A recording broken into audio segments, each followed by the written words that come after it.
Exercise 7, Oxford. Good afternoon, everyone. Today, I'd like to tell you a little bit about the history of Oxford. Oxford has been a town for many centuries. The first written records of its existence date from before 912. Oxford University began to establish itself in the middle of the 12th century, and by 1300 there were already 1,500 students. At this time, Oxford was a wealthy town, but by the middle of the 14th century it was poorer because of a decline in trade and because of the terrible plague, which killed many people in England. Relations between the students and the townspeople were very unfriendly, and there was often fighting in the streets. On the 10th of February, 1355, a battle began which lasted 2 days. 62 students were killed. The townspeople were punished for this. One of the punishments was that the university was given control of the town for nearly 600 years. Nowadays, there are about 12,000 students in Oxford, and the university and the town live happily side by side. The Oxford English Dictionary is well known to students of English everywhere. It contains approximately 5 million entries, and there are 13 volumes, including a supplement. Some of the words are special Oxford words. For example, bulldog in Oxford is the name given to university policemen who wear bowler hats and sometimes patrol the streets at night. They are very fast runners. Punt is a word often used in both Oxford and Cambridge. It refers to a flat-bottomed boat with sloping ends, which is moved by pushing a long pole in the water. Exercise 8. Controlling concentration. Good morning, Susan. Come in. Good morning, Alan. What can I do for you? I've come for some advice. I'm a first-year student. I want to know how to control my concentration to study. That's a good question. I think you can improve your concentration by identifying and eliminating internal and external distractions. What's an internal distraction? Internal distractions are physical feelings that you can take control of since they originate within you. External distractions may be beyond your control, but you can learn to control your reactions to them. But how? To minimize internal and external distractions, you can take care of your physical needs before beginning a task. Maintain a positive attitude towards studying, and you can work to solve problems that you know cause you worry and stress. Yes, go on. You can improve your concentration by having a good place to study. The ideal home or dorm study environment is as distraction-free as you can make it. That's true. I can make it into a nice study place. You can choose a quiet location with adequate lighting. Select comfortable furniture suited to your needs. Keep your books and supplies readily available so you don't have to interrupt your studying to find them. Prominently display motivational aids, such as a calendar, weekly and semester or quarter plans, or assignments on which you have made good grades. I understand. I should find a nice and comfortable study place before I start to study. You are right. And how you study can also affect your concentration. Use your time efficiently. Break large tasks into smaller ones. Study similar subjects at different times. Take frequent breaks. Reward yourself for work accomplished. By the way, do you share your textbooks with other students? No, I have my own textbooks. That's good. Otherwise, you will be influenced by what another student thought if the book is underlined or highlighted by others. Thank you very much. I'll try the methods you have mentioned. Good luck. Okay, bye. Exercise 9, Computing Service. Excuse me, could you tell me where the University Computer Lab is? Are you a new student? Yes, I'm a first-year student. I want to use a computer to type my assignment. I see.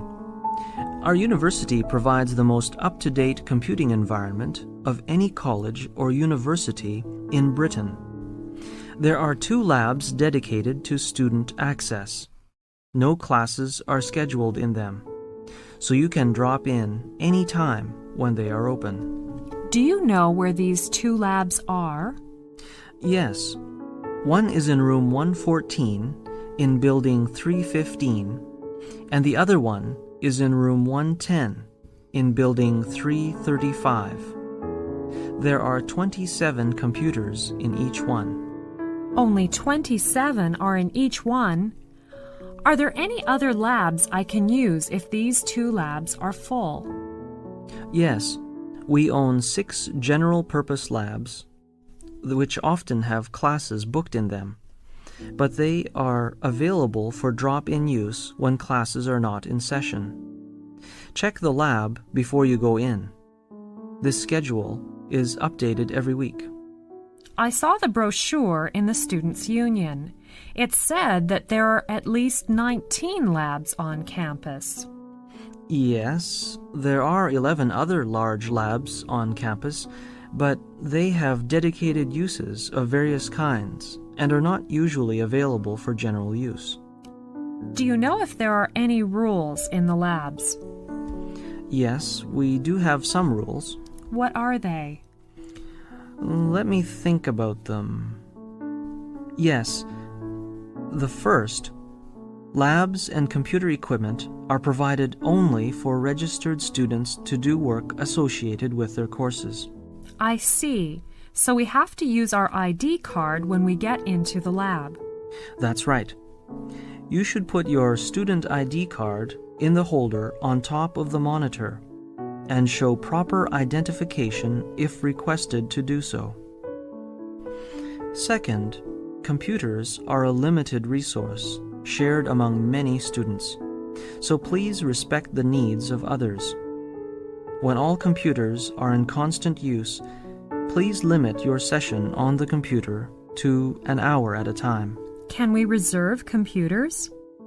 I'm sorry, you may not reserve computers. When you leave the lab for a coffee break, you must save your work and make the computer available for another student to use. I see. Can I bring some drinks there? Absolutely no food or drink in the labs. Are there any printers there? Yes, of course. But remember, when you print, please limit printing to 1 copy of a document. And please do not start printing less than 10 minutes before the lab closes. Thank you very much. This helps me a lot. Exercise 10, English Letter Writing. Hi, Lucy. Shall we go to swim after school? I'd like to, but I have to reply to my English teacher's letter. She has gone to America. You mean Susan? Yes. Why did she go back home? There are still some weeks left before the vacation. Her father died of cancer a week ago, and so she had to go back for her father's funeral. I see. I'm sorry to hear that. Lucy, do you have any time now? Yes, Tom. What can I do for you? I want to write a letter to my friend Bob. He went back to England yesterday and left his address for me, but I'm not sure how to write it. Okay. You know, English letter writing is different from Chinese writing. You should write your address in the top right-hand corner and write the date immediately below your address. Today is the 28th of March, 2002, so you should write the date below your address. That's really so different. We usually write the sender's address at the bottom of the letter, or write it on the left corner of the envelope. Yes, that's right. Remember, don't write your name before your address. Where shall I write my name? You should write it at the end of the letter. I see. Then, you should write the recipient's name and address on the left-hand side of the page. So I should write Bob's name and his address on the left-hand side? Yes, that is the formal way when you write business letters or official letters. But you don't need to write Bob's name and his address in an informal letter. Okay. What else? You must use Dear Sir or Dear Madam only when you don't know the person's name. How do I begin when I write to Bob? You should use his name directly. In the custom of English letter writing, don't begin with Dear Friend. I see. After that, I can start my writing. Is that right? Yes, you should begin the letter on the left-hand side, a little way inside the margin. At the end of your letter, write a short final sentence on a separate line. What should I write for the last sentence? Usually, people write like this: I'm looking forward to hearing from you soon, or I hope to hear from you soon.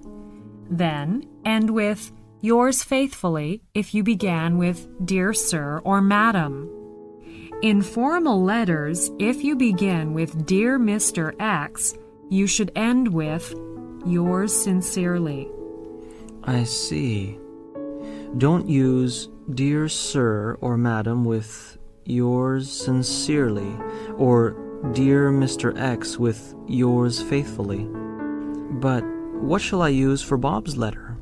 You can use yours, best wishes, or love in informal letters depending on how well you know the person. Thank you very much for the help. With pleasure. I have to go now. See you soon. Goodbye. Exercise 11. How to become a confident student. Good morning, everyone, and welcome to our regular lecture on college study issues.